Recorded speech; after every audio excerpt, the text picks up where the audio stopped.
आप देख रहे हैं भयंकर संवाद। कन्या भ्रूण हत्या एक गंभीर और संवेदनशील विषय है, जिसमें गर्भ में पल रहे बच्चे की जान जाने की घटना शामिल है। यह एक नैतिक, सामाजिक और कानूनी मुद्दा है, जिस पर विभिन्न दृष्टिकोण और विचार हो सकते हैं।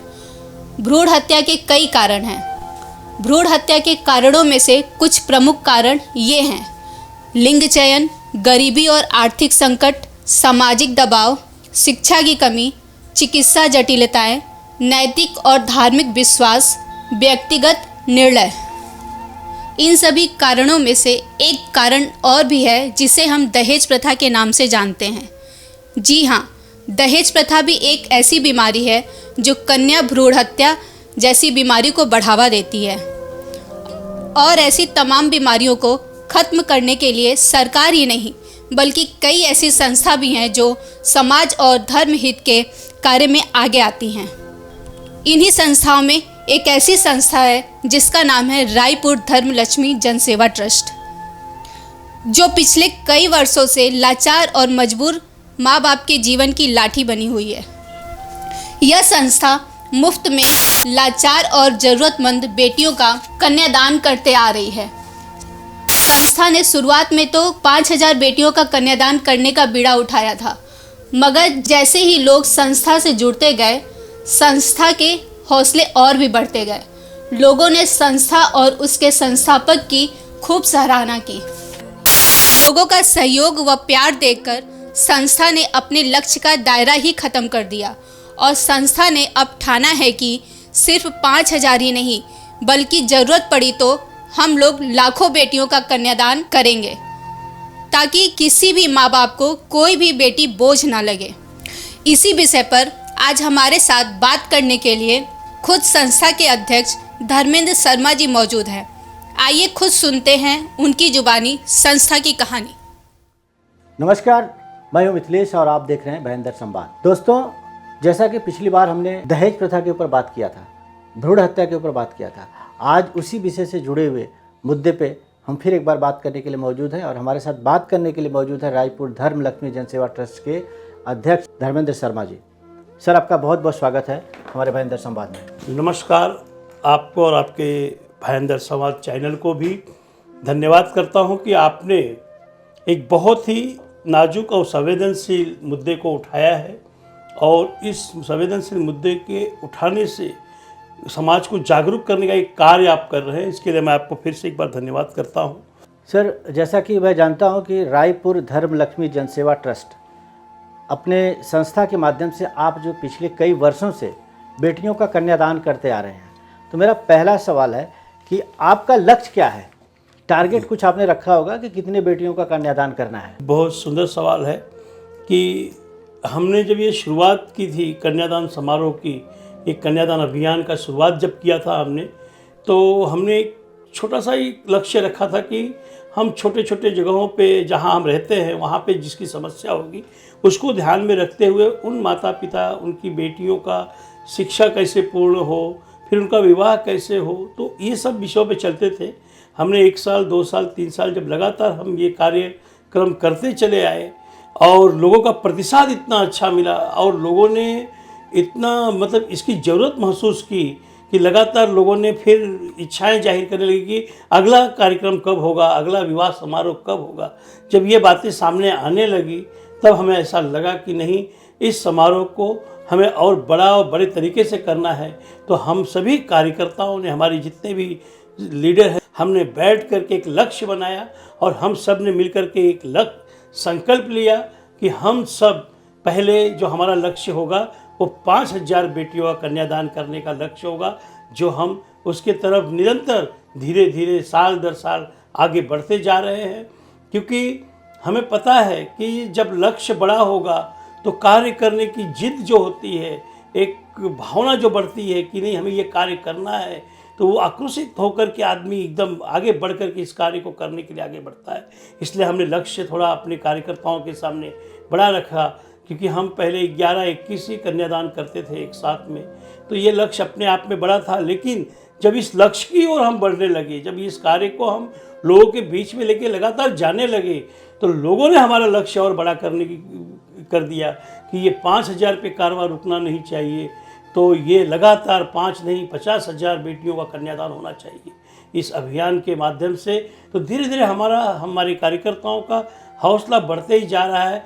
अब बातें लक्ष्य की नहीं, अब बातें यह है कि जितनी ज़्यादा हो सके उतने परिवारों तक ये सेवा पहुँचे, उतने परिवारों की बेटियों का कन्यादान हो, और एक भावना देश के अंदर आए कि जब किसी के घर भी बेटी पैदा हो तो उसे उसके विवाह की चिंता न हो। ऐसी भावना जब पूरे देश में हर परिवार में हर घर में जिस दिन आ जाएगा, वहाँ तक अपने लक्ष्य को लेके जाना इस कन्यादान अभियान का उद्देश्य बन चुका है। जैसा कि आपने कहा कि जब हम शुरुआती दौर में इसकी शुरुआत किए थे तो लक्ष्य था 5,000, लेकिन लोगों का सहयोग और सपोर्ट इतना मिलता गया कि आपने अपने लक्ष्य को बढ़ा दिया, उसकी कोई लिमिट अब नहीं रह गई।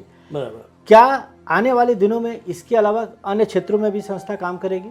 बहुत बढ़िया कि हमने इस चीज़ की शुरुआत कर चुके हैं। पिछले साल से ही 9 दिसंबर को हमने पहला कार्यक्रम मीरा भाईंदर से निकल करके गोरेगांव में किया, जहां पे बहुत ही धूमधाम के साथ 55 बेटियों का कन्यादान हुआ, जो पहली बार था कि हम अपने क्षेत्र से निकल करके गोरेगांव मुंबई में इस कार्यक्रम को हमने पूर्ण किया, और बड़े ही शानदार तरीके से पूर्ण किया। कई समाज की बेटियों का वहाँ पर कन्यादान हुआ। इसके बाद फिर हमने 6-7 महीने बाद ही हमने तीसरा कार्यक्रम, उसके पहले हमने फिर भाईंदर में कार्यक्रम किया, और फिर बाद में हमने नाला सुपारा में भी कार्यक्रम किया, और नाला सुपारा में भी बहुत अच्छे तरीके से कार्यक्रम संपन्न हुआ।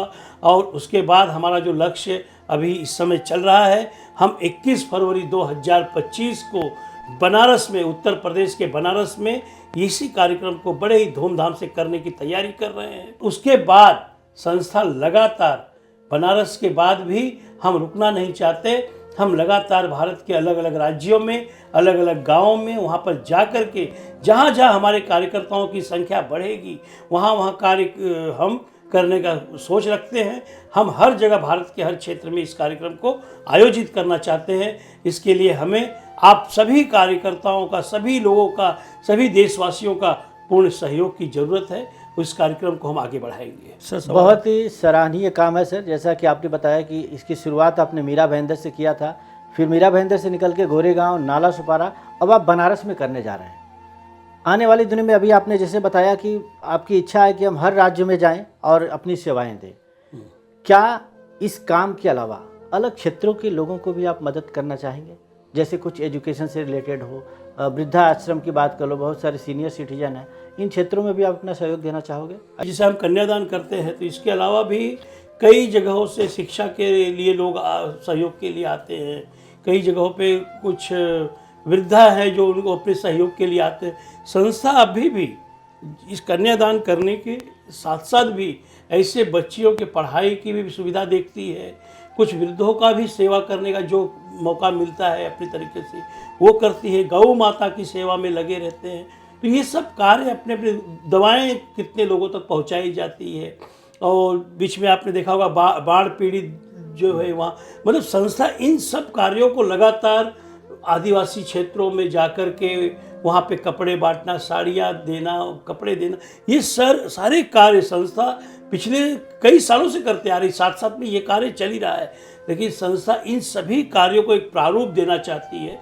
जैसे कि मैंने आपको पहले भी बताया था कि हम मेरा मायका बनाने जा रहे हैं। बहुत बड़ा एक संकल्प है, ये बहुत बड़ा कार्य है। मुझे पता है कि इस कार्य को हासिल करना या इसे पूर्ण करने में हमें एड़ी चोटी का मेहनत करना होगा। हमारे सभी कार्यकर्ता उस कार्य में धीरे धीरे लग चुके हैं, और हम बहुत जल्द एक ऐसा मेरा मायका पहला बनाना चाहते हैं जहां पर अनाथ बच्चों को संभाला जा सके, जहां पर वृद्धाश्रम की व्यवस्था हो, जहां पे कोई भी वृद्ध जो है वो पीड़ित ना हो, वहां पे उसकी सेवा हो सके, किसी बीमार को दवा दिया जा सके।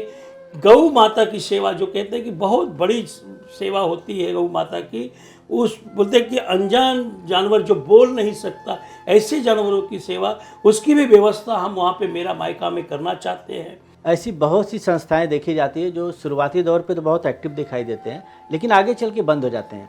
उन संस्थाओं के लिए क्या मैसेज देना चाहोगे और आपने कैसे अपना मैनेजमेंट इतना अच्छा किया कि आपने शुरुआत से आज तक निरंतर जो है अपने कार्य को आगे बढ़ाते आ रहे हैं? कोई संस्था कैसे आगे कार्य नहीं बढ़ा पाती, क्यों नहीं कर पाती, इसका सवाल तो बड़ा गंभीर है, उनके लोग वो जाने। लेकिन सबसे पहले जब किसी कार्य की आप शुरुआत करते हैं तो किसी कार्य की शुरुआत में आपकी नीयत स्पष्ट होनी चाहिए। अगर आपकी नीयत स्पष्ट है तो आपके कार्य को कोई रोक नहीं सकता। अगर अस्पष्टता आपकी नीयत में नहीं है तो कहीं न कहीं आके आपके सामने रुकावट आएगी। जब हमारे यहाँ कोई जुड़ता है तो उनको सबसे पहले शब्द हमारा यही बोला जाता है कि अगर निस्वार्थ सेवा करनी हो तो ही कन्यादान परिवार से जुड़िए, यहाँ पे और कुछ नहीं मिलेगा आपको, आत्म की संतुष्टि मिलेगी आपको। तो यही कार्य हम करते हैं। इसलिए मैं भी सभी कार्यकर्ताओं से कहता हूँ और सभी संस्थाओं को भी यही कहता हूँ कि अच्छी नीयत होगी तो कार्य अच्छा होगा। और जो संस्थाएं आगे नहीं बढ़ पाते हैं, कभी कभी कुछ समय का भी बाधा होता है, ऐसी संस्थाओं को मैं बोलता हूँ आइए हमारे साथ मिलिए, हम लोग कन्यादान अभियान को और मेरा मायका को आगे बढ़ाते हैं। किसी भी कार्य को करने के लिए इंसान की नीयत सही होनी चाहिए और जब हम सही नीयत से काम करते हैं तो शायद ऊपर वाला भी हमारा साथ देता है। बस। मैं चाहता हूं कि आप अपने माध्यम से लोगों को बताएं कि अगर जो आपसे जुड़ना चाहें किस माध्यम से जुड़े, कोई सहयोग देना चाहें संस्था के प्रति तो कैसे संपर्क करें आपसे? उन सभी लोगों को कहूँगा कि जो लोग संस्थाएं चला भी रहे हैं और जो लोग नहीं भी चला रहे, सेवा भाव उनके अंदर है, तो आप सब आइए कन्यादान अभियान से जुड़िए। बड़ा सरल है। कन्यादान अभियान में जैसे ही आप सदस्य बनते हैं या कुछ भी दान आप देते हैं, हम तो सामान भी लेते हैं जो बच्चियों को देना है, उपहार भी लेते हैं कि जो आप देना चाहते हैं वो भी हम लेते हैं, राशि भी लेते हैं। हम भी भारत सरकार मान्यता प्राप्त संस्था है जिससे ATG की सुविधा है, CSR की सुविधा है। आप जो भी सुविधा लेना चाहते हैं दान के स्वरूप में वो भी आप ले सकते हैं। और आप सब इसमें जुड़ करके, जरूरी नहीं है कि आपके पास बहुत हो तो ही काम करना है। आपके पास अगर 1 रुपया है तो उससे भी आप कन्यादान परिवार में सहयोग कर सकते हैं और आगे आकर के इस अभियान को बढ़ा सकते हैं। लेकिन बस एक ही शर्त आपके सामने होगा कि निस्वार्थ सेवा की भावना हो तो ही कन्यादान परिवार से जुड़िए, क्योंकि यहाँ केवल सेवा और सेवा और सेवा ही होता है। तो आपने देखा जैसा कि रायपुर धर्मलक्ष्मी जनसेवा ट्रस्ट के संस्थापक धर्मेंद्र शर्मा जी हमारे साथ बात कर रहे थे कि अगर आप निस्वार्थ सेवा देना चाहते हैं तो आप संस्था से कभी भी जुड़ सकते हैं। आप हमारे साथ जुड़े रहिए और देखते रहिए भयंदर संवाद। मीरा भाईदर से जुड़ी खबरों को जानने के लिए आप हमारे चैनल को लाइक, शेयर और सब्सक्राइब करें।